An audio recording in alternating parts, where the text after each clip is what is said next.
নমস্কার, সবাইকে আমার চ্যানেলে স্বাগতম। আজকে আমি আপনাদের তৈরি করে দেখাবো দেশীয় স্বাদে আর মাছ রান্না।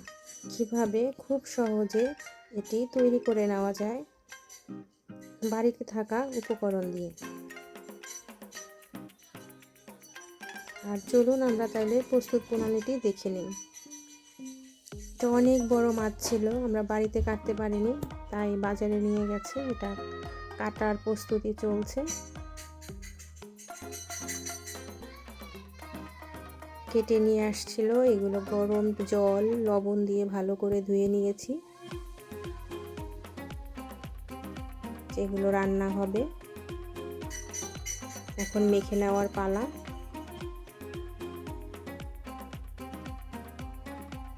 প্রথমে লবণ দিয়ে দিচ্ছি, হলুদ,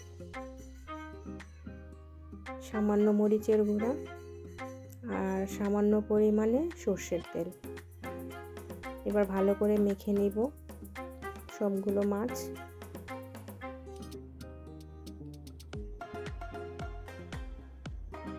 এবার ভেজে নেওয়ার পালা। কড়াইতে তেল গরম দিয়ে দিয়েছি, মাছগুলো দিয়ে দিচ্ছি।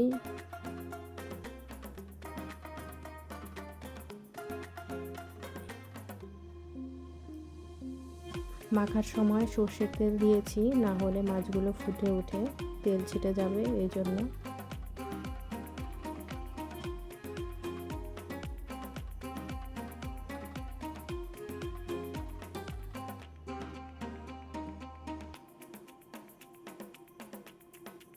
মাছগুলো হালকা করে ভেজে নিতে হবে।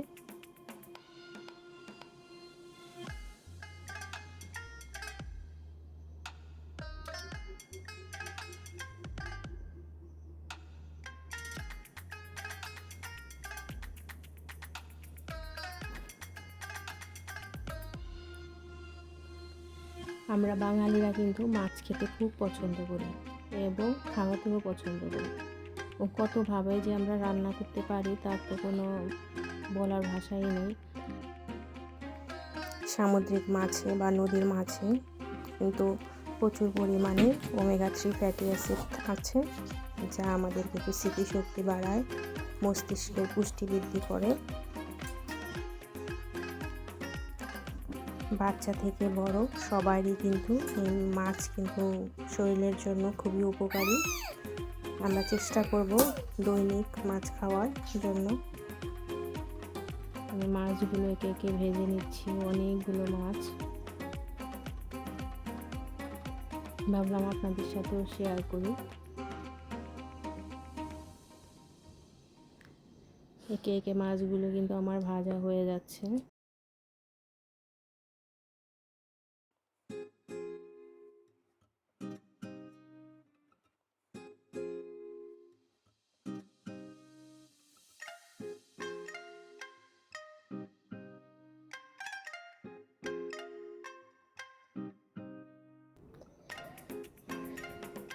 মাছ ভাজা প্রায় শেষ।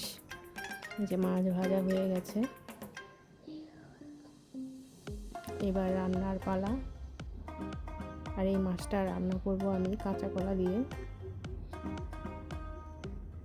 কাঁচা কলাগুলো ভেজে নিচ্ছি।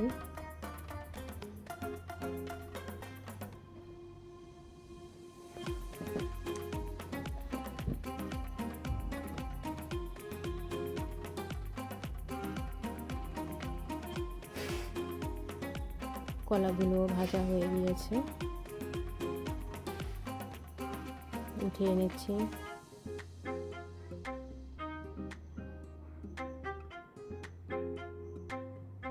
এবার ফোড়ন দেওয়ার পালা। প্রথমে তেজপাতা দিয়ে দিলাম,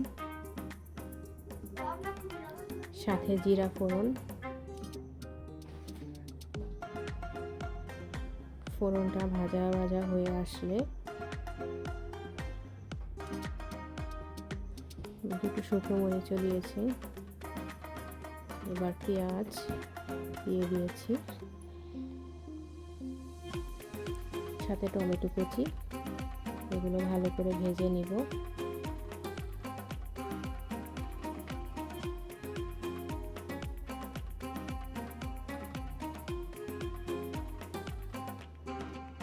মাছগুলো ভাজা ভাজা হয়ে আসলে দিয়েছি আদা বাটা,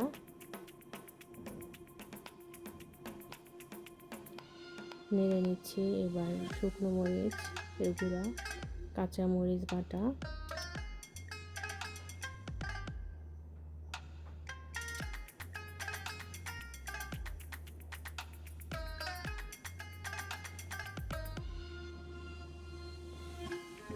হলুদের গুঁড়া,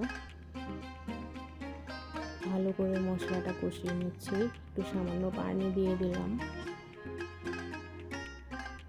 এবার পুরো মশলাটা কষিয়ে নিব তেল ওঠা পর্যন্ত। পরিমাণ মতো লবণ দিয়ে দিয়েছি।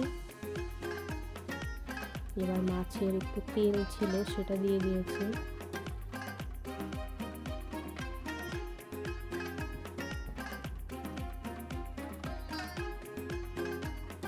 এগুলো ভালোভাবে কষিয়ে নিব।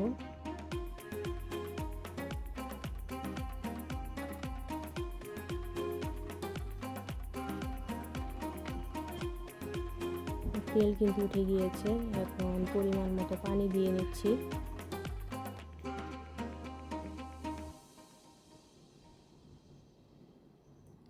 আপনারা আপনাদের পরিমাণ মতো পানি দিয়ে নেবেন।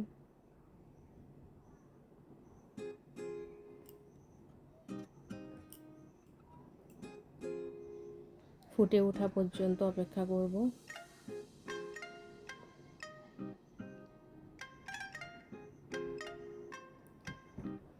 ফুটে উঠেছে। প্রথমে আমি মাথার অংশগুলো দিয়ে দিচ্ছি। এগুলো আগে দিয়েছি কারণ মাথার মধ্যে যাতে মশলাগুলো ভালোভাবে ঢুকে যায়।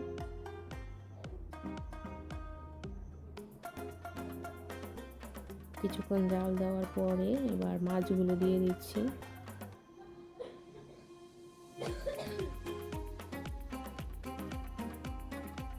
একে একে সব মাছগুলো দিয়ে দিচ্ছি। এখানে কিন্তু অনেক মাছ।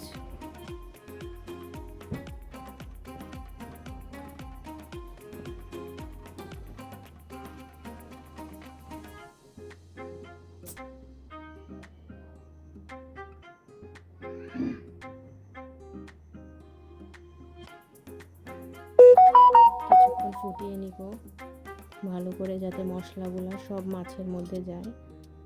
এইবার কাঁচা কলাগুলো দিয়ে দিচ্ছি।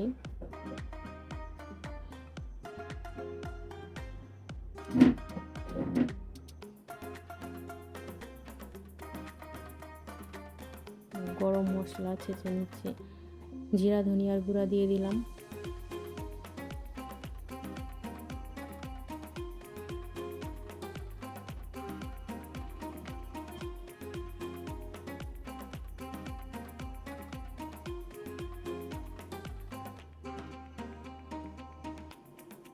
সব জায়গায় দিয়ে দিচ্ছি ঝোলটা। গরম মশলা গুঁড়া হয়ে গিয়েছে। এখন ঝোলের সাথে মিশিয়ে ভালো করে চারপাশে ছড়িয়ে দিব। ব্যাস আমার রান্না শেষ। তৈরি হয়ে গেল ঝটপট আর মাছের রান্না। আজকে এই পর্যন্তই। সবাই ভালো থাকবেন।